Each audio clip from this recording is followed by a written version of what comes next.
Student, तो इस lecture में हम लोग पढ़ने वाले हैं chemical reaction of alcohol. Chemical reaction of alcohol.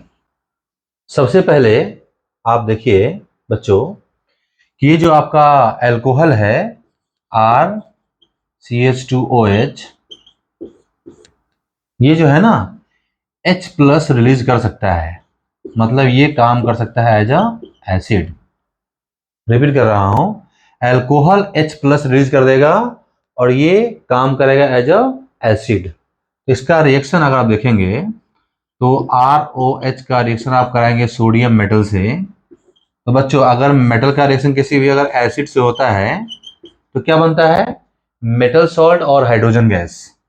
तो ये आपका बनेगा मेटल सॉल्ट और हाइड्रोजन गैस। इसको जरा बैलेंस कर लीजिए आप। अगर आप और देखेंगे, इसका रिएक्शन आपने एल्युमिनियम से करवा दिया तो यहां भी बनेगा मेटल सॉल्ट और हाइड्रोजन गैस बनेगा। तो आपको ध्यान रखना है कि ये जो रिएक्शन हो रहा है बिकॉज ऑफ क्या? Acidic nature of alcohol. Okay, याद रहेगा। इसके अलावा बच्चों और भी कई रिएक्शन होने वाले हैं। जैसे दूसरा रिएक्शन जो है ये हम लोग पढ़ लेते हैं, इसका नाम है डिहाइड्रेशन ऑफ अल्कोहल। अल्कोहल में अगर आपने यूज कर लिया है सल्फ्यूरिक एसिड H2SO4 और टेम्परेचर रहेगा 443 के, तो क्या देखने को मिलेगा? यहां पर हो जाएगा आपका डिहाइड्रेशन और ये बनेगा आपका RCH डबल बॉन्ड CH2। यहां पर आप एक चीज और देखिए कि कार्बन जो है ना, इसमें कोई चेंज नहीं होगा। तो बच्चों, एक कार्बन आप यहां पर और बढ़ा लीजिए, ये बेटर रहेगा आपके लिए। क्लियर? ये क्या करेगा? ये यहां से वाटर को निकाल देगा और हो जाएगा डिहाइड्रेशन। ओके, नेक्स्ट, अगर 1 डिग्री होगा तब तो आपके पास में जो सल्फ्यूरिक एसिड है ये रिक्वायर्ड रहेगा। अगर 2 डिग्री और 3 डिग्री हुआ तो वहां पर आपको यूज करना है ऑर्थोफॉस्फोरिक एसिड। अगर आपके पास में 2 डिग्री अल्कोहल है तो ये इसका जो डिहाइड्रेशन है ये जल्दी हो जाएगा बच्चों, और यहां भी क्या होगा? एल्कीन बनेगा। तो ये आपको याद रखना है। यहां पे CH2, ये 2 डिग्री है। ओके, और अगर 3 डिग्री होगा तो ये और लो टेम्परेचर पर क्या होगा? ये रिएक्शन आपका डन हो जाएगा। अब फिर से आप क्या लीजिएगा? H3PO4 हीट कर दीजिए बच्चों जरा। क्या देखने को मिलेगा? ये मिलेगा आपके पास में CH3 CH double bond CH2, यहां मिलेगा आपका CH3। इसको बोलते हैं डिहाइड्रेशन ऑफ अल्कोहल। 1 डिग्री में यूज करिएगा सल्फ्यूरिक एसिड, 2 डिग्री और 3 डिग्री में आपको यूज करना है ऑर्थोफॉस्फोरिक एसिड। और ये जो डिहाइड्रेशन है इसका ऑर्डर अगर आप देखेंगे बच्चों, order of dehydration of alcohols, ये हो जाएगा आपका 3 डिग्री, 2 डिग्री और 1 डिग्री। याद रखना है, 3 डिग्री, 2 डिग्री और 1 डिग्री। रीजन क्या है? क्योंकि इसमें बनता है आपका इंटरमीडिएट कार्बोकैटायन। इस रिएक्शन का जो इंटरमीडिएट है ये बनेगा आपको कार्बोकैटायन। और कार्बोकैटायन सबसे अच्छा कौन सा होता है? 3 डिग्री, 2 डिग्री और 1 डिग्री। यही फॉलो क्या करेगा? यही फॉलो करने वाला है इसका रेट ऑफ रिएक्शन। ओके, अब देखते हैं इसका मैकेनिज्म। ये तो बहुत आसान था। इसका मैकेनिज्म देखिए बहुत इंपॉर्टेंट है और बहुत ही लॉजिकल है। तो हम लोग पढ़ लेते हैं डिहाइड्रेशन का मैकेनिज्म। ओके, देखिए बच्चों जरा।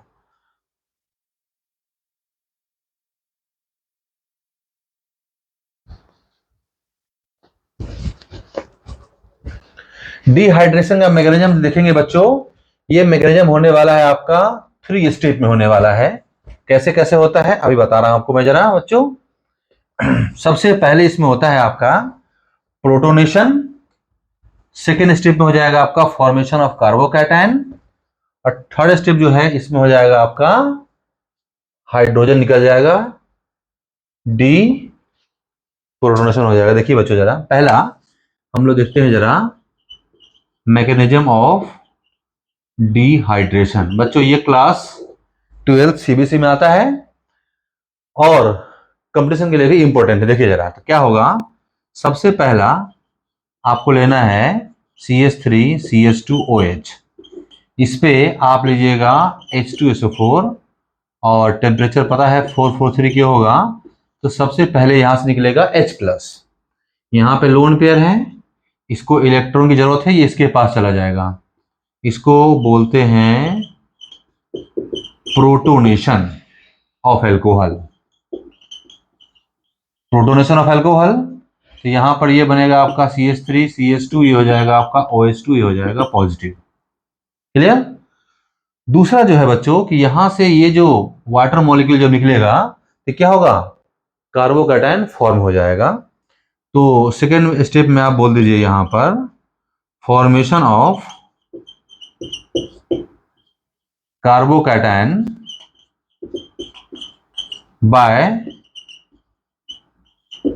Removing H2O। तो पहला स्टेप ये है, दूसरा स्टेप ये है। इसमें क्या होगा, CH3CH2 ये हो जाएगा OH2, ये हो जाएगा पॉजिटिव, ये यहां से निकलेगा, आपको मिलेगा कार्बोकैटायन। ओके। इसके बाद जो थर्ड स्टेप है ये हो जाएगा आपका डी प्रोटोनेशन। कैसे होगा, देखिए ऑफ कार्बोकैटायन। तो बच्चों ये भी स्टेप बहुत आसान होने वाला है। जो कार्बोकैटायन फॉर्म हो गया है आपके पास में, ये जो है ये कॉन्जुगेट बेस है। एसिड जब निकलेगा तो यहां क्या बनेगा, इसका कॉन्जुगेट बेस। और ये कॉन्जुगेट बेस है बच्चों वीक है, क्योंकि ये एसिड होता है आपका स्ट्रॉन्ग। स्ट्रॉन्ग एसिड का कॉन्जुगेट वीक बनता है, इसीलिए टेम्परेचर हाई लिया गया है। तो टेम्परेचर जब आप हाई प्रोवाइड करोगे तो क्या होगा, यहां से ये जो बेस है ये H+ को निकाल लेगा और क्या बनेगा आपका CH2 डबल बॉन्ड CH2, और साथ में जब ये बेस ले लेगा तो क्या बन जाएगा, ये बन जाएगा। क्लियर। तो देखा मैकेनिज्म आपने कैसे हो बच्चों जरा। सबसे पहले हुआ है प्रोटोनेशन ऑफ एल्कोहल, दूसरा हुआ है फॉर्मेशन ऑफ कार्बोकैटायन, तीसरा हुआ है डीप्रोटोनेशन। याद रहेगा, मैकेनिज्म समझ लीजिए, इंपॉर्टेंट है और क्वेश्चन का आंसर मिलना आसान हो जाएगा बच्चों। तो ऑर्डर समझ में आ गया, क्योंकि इसमें बना है कार्बोकैटायन, तो ये इसके स्टेबिलिटी पे क्या होगा, रिएक्शन का रेट डिपेंड करेगा। और अगर बच्चों आप बोलोगे कि सर 2 डिग्री और 3 डिग्री का मैकेनिज्म क्या होगा, तो बच्चों यहां पर जो सल्फ्यूरिक एसिड है, यहां पे अगर आप लीजिएगा H3PO4 तो कैसे ब्रेक होगा, ये H+ और H2PO4 माइनस में प्रोटोनेशन, बाकी सबसे में होने वाला है। क्लियर। तो आपको ध्यान रखना है, यहां पे जो कार्बोकैटायन था ये 1 डिग्री है, ये वीक है। 2 डिग्री में कार्बोकैटायन स्टेबल होगा, 3 डिग्री में और स्टेबल होगा। तो रेट क्या होगा, डिपेंड करेगा स्टेबिलिटी ऑफ कार्बोकैटायन पे। तो आपने देखा इस रिएक्शन को, ध्यान समझा, इस पे क्वेश्चन करना है, फिर मिलते हैं आपसे हम नेक्स्ट लेक्चर में। ओके।